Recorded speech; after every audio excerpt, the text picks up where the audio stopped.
Hey guys, it's Josh. It is week 54. I just got back from the dentist. I chipped these two front teeth Thursday night, so I just had temporary caps put on. So if I slur or lisp or whatever, it's because I'm still numb from here to here.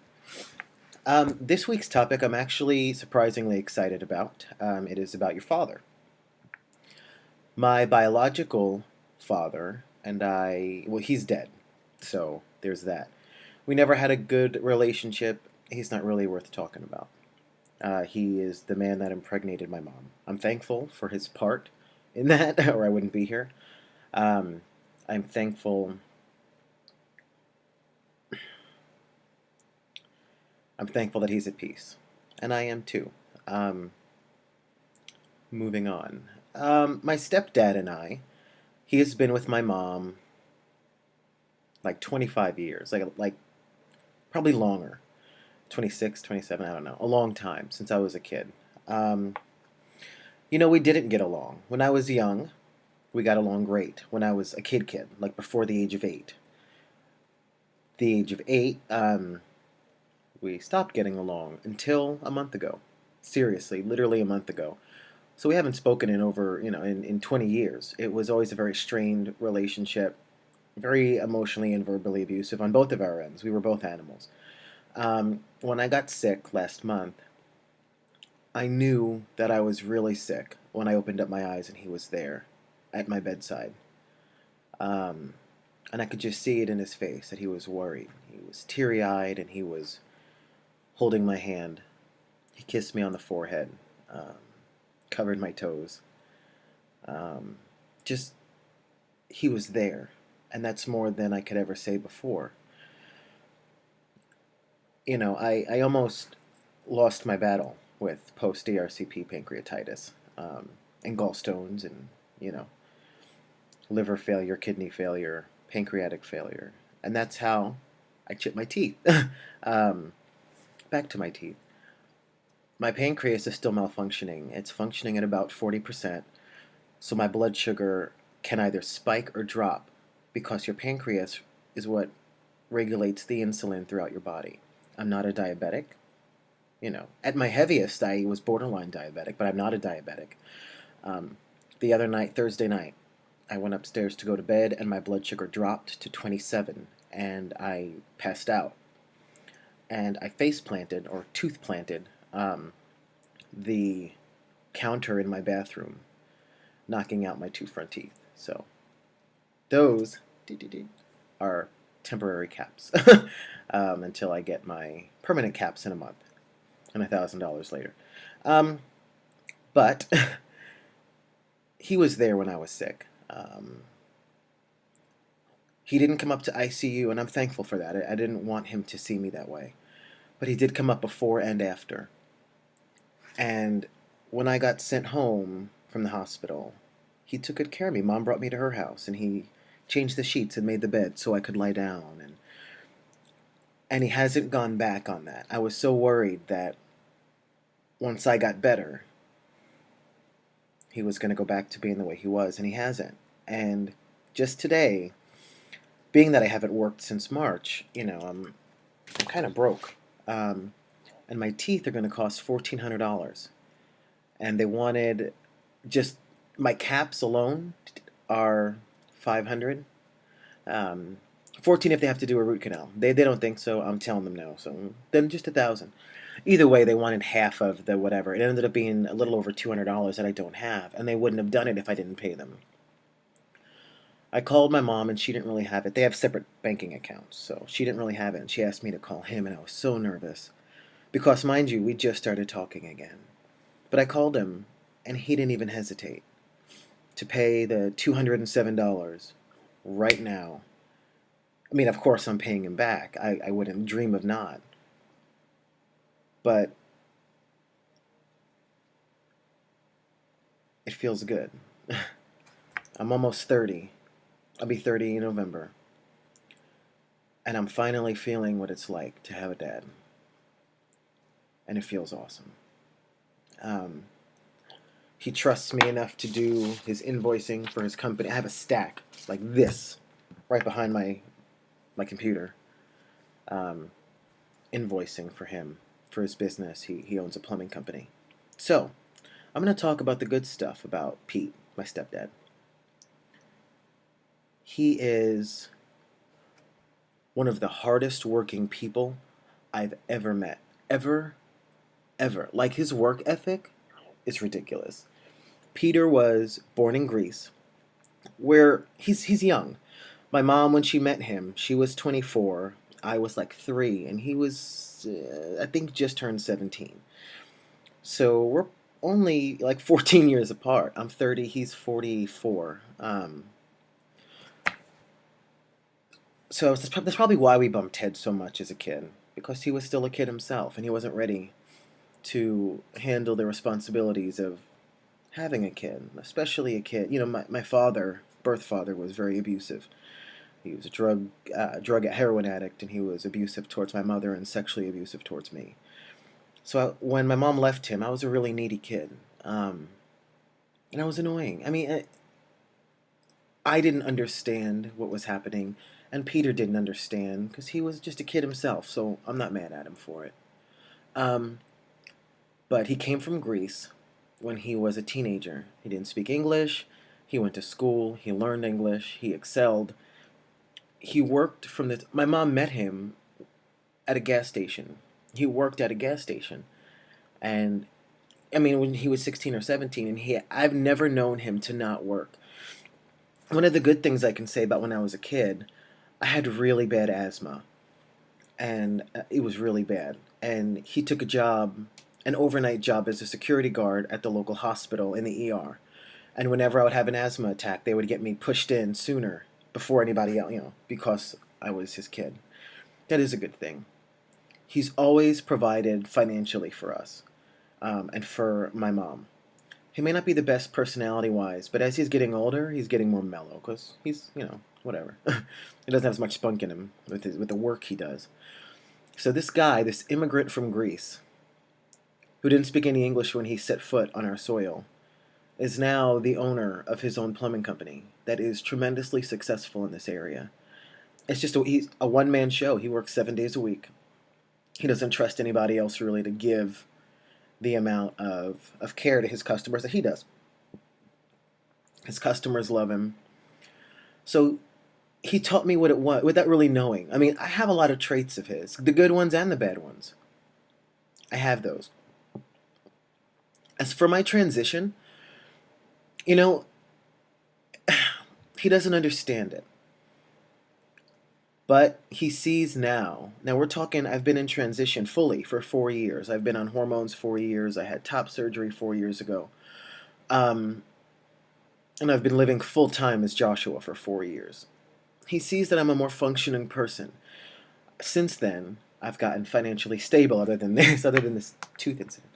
I've gotten financially stable. I've gotten married. We bought a house, and then we sold it to move down here closer to family. We're in the process of purchasing our first home down here in Florida, hopefully, cross your fingers, in the next year. He sees that I'm more functional as a person. He doesn't understand what being transgender is. He doesn't really want to understand it, but he's accepting of it. He doesn't call me Josh, he calls me Jay, and that's okay with me, because my name was Jennifer before, so I'd rather him call me Jay than call me Jennifer. I'm okay with that. Yesterday was Father's Day. I'm making my video day is Tuesday, but it's Monday. And I just saw the topic and I got so excited I figured I'd make my video a day early and then post it tomorrow or Tuesday, whatever. Today's Monday, okay? Even though my video is going to be up on Tuesday. Today's Monday. So yesterday was Father's Day, and it was the second Father's Day in 20 years that I got him a Father's Day card. I could say, I mean, I'm sure I got him once when I was a kid, or I'm sure Mom signed me and my sister's name on them, but since I've become an adult and moved out, I moved out like when I was 18 immediately. Since I've become an adult, I know this is the second time I've gotten him a Father's Day card. Maybe the third. The first 2 times, or the first time, didn't go well. I gave it to him and he put it on the couch next to him, and I was really pissed. But this time, I couldn't thank him enough for being at the hospital with me. He cleaned up my vomit. He covered my feet. He when I was a kid, I had surgery on my toes. My pinky toes were upside down, both of them. Whatever. So when I was 15, I had surgery on both of my feet, and I have a scar on the side of each foot. And in the hospital, he called it my sixth toe, because that's pretty much what it looked like. It was gross because it was just bent, whatever. But he was grabbing my toes, and oh, is this where your sixth toe was? And he was rubbing the scar, and so I bought him a Father's Day card. I couldn't really get one of the ones that said, "Oh, Dad, you've always," because we didn't have that kind of a relationship. I found one that was something along the lines of, it was a dad and a son standing next to a grill, and the father had a little conversation bubble where he was saying to the son, "Don't put your wiener too close to the fire, son." And on the inside, it said something like, "Happy Father's Day to the guy that's always had my back." I thought that was cute and comical, and he liked it. And I got him a big bottle of Sambuca, which is his favorite booze, and just set it on his office, in his office, in his home office, set it on his desk. And I was over at Mom's house yesterday, and it was just the four of us. It was my mom, my sister, my stepdad, and me. My wife was at work, and my sister's boyfriend was at work. So it was just a family. And he came in the house from working on Father's Day, of course, and said hi to me, which you don't understand. When I say we didn't speak, holidays, Christmas, we didn't speak. We didn't ever say hello to each other. And it felt so nice. And we got to eat dinner together as a family. And we swam together in Mom's pool. And that wouldn't have happened before. And I was laying on the hammock the first time they went to swim. I was laying on the hammock before we ate. Because I have an Underworks, the compression swimsuit. By the time I get my fat ass in that thing, it would already been time to take it off and eat dinner. So I'm like, I'll wait, because it takes me an hour to put the damn thing on. So I was laying on the hammock, and he came out and he kissed me on the forehead and said, "Thank you for the card, and thanks for the Sambuca." And I sent him a text with my new teeth.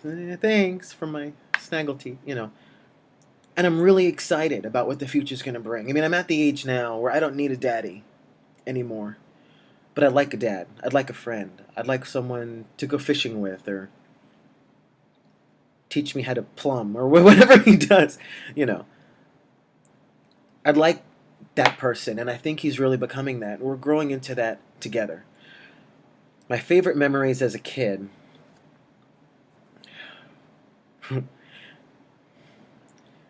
My mom liked to dress him up in her clothes, like in her underwear and like her teddies. And we have a picture of him in her teddies, in a teddy and a belt and a bra, and she put like Noxzema or some like cold cream, all over his face, and he wrapped his hair in a towel and put him in her bathrobe. So many pictures of that. And another good memory was just last year. My sister and I threw and organized a 50th birthday party for my mom. We surprised her with this big 50th birthday party. And I got her this big balloon, huge, huge. And it was pink and had like a feathered boa around it, and he tied it on his wrist and was prancing around. And he's a good guy. He might not know how to show love because he had a really rough childhood. I don't know all the details. I don't really want to know. He had a really rough childhood, and he doesn't really know how to show love, but he's learning. And some people may say, oh, my phone, sorry. Some people may say, a day late and a dollar short, it's about time. I'm not saying that, because when I'm getting emotional, sorry. My wife and my mother and I thought I was going to die in that hospital. And I've never been that I've never been that scared in my life. And I've never been in that much pain in my life. And he was there. And that's when it matters. He missed out on a lot of stuff. We have a lot of years we can't get back. But we can look forward. And he's going to be there for the best of times now. He wasn't there when I got married and when I fell in love and when I became a man, But he's going to be there when I renew my vows and we buy our first house down here. And yesterday, there's a foreclosure that I'm looking at. My wife and I I'm not going to get her involved. I broke into it because it's an abandoned house right next door to my best friend. And I got in through the back door like a typical brown man.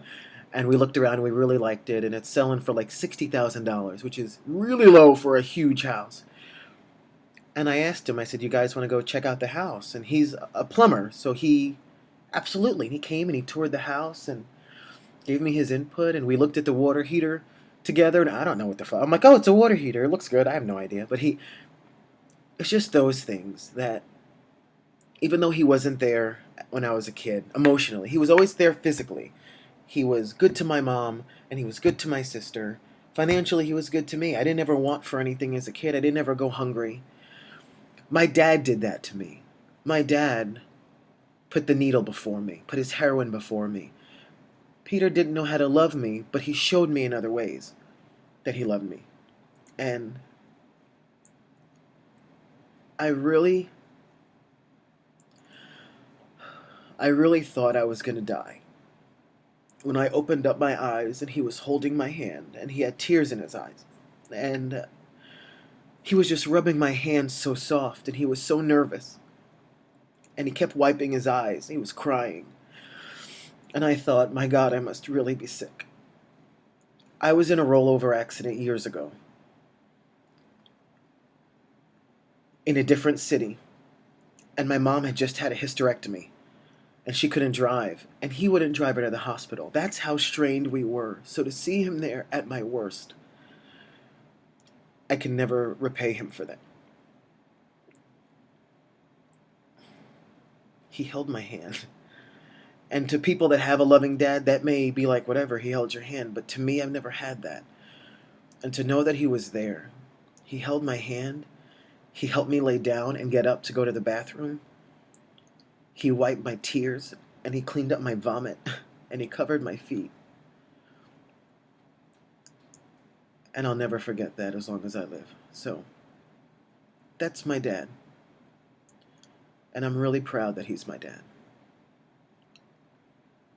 And even though I say that at 30, I'm not, I'm too old for a daddy, I'm not. And him being there at my worst has released all of that anger and all of the grudge and all of the disappointment of not having him as a kid. So that's my dad. My dad's a stubborn ox, and he's a pain in the ass. Typical Greek pain in the ass. But when I needed him, when I was on death's door, he was there. When I got sick and I fainted, and I needed him to help me fix my teeth, he didn't even think about it. And I'm thankful. So that's my video. I'm sorry, I guess I need my tea shot. That's my video. This day, or 2 days if you're watching, after Father's Day. That's my dad. So, thanks for watching. I really appreciate it. And I love you guys. And I'm really looking forward to hearing everyone else's dad stories. And whether they're good or they're bad.